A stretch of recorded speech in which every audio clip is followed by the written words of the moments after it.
જે કથા કહેવા માટે આવેલ આચાર્ય વક્તા છે એ વક્તા કેવા હોવા જોઈએ?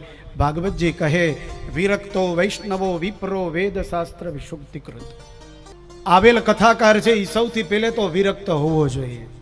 આપણે એને જે દક્ષિણા આપીએ એ લઈ લે એવા વક્તા હોવા જોઈએ. જે આપશો એ લઈ લઈશ, વક્તા એવા હોવા જોઈએ. એટલે કયું વિરક્ત. બીજું વૈષ્ણવ હોવા જોઈએ.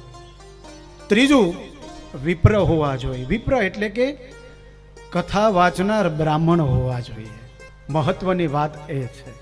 વ્યાસપીઠ ઉપર ગમે તે વ્યક્તિ બેસી ન શકે અને બેસાય નહીં, પણ ભાગવતજી એવું કહે છે કે વ્યાસપીઠ ઉપર બેસે એ બ્રાહ્મણ હોવા જોઈએ.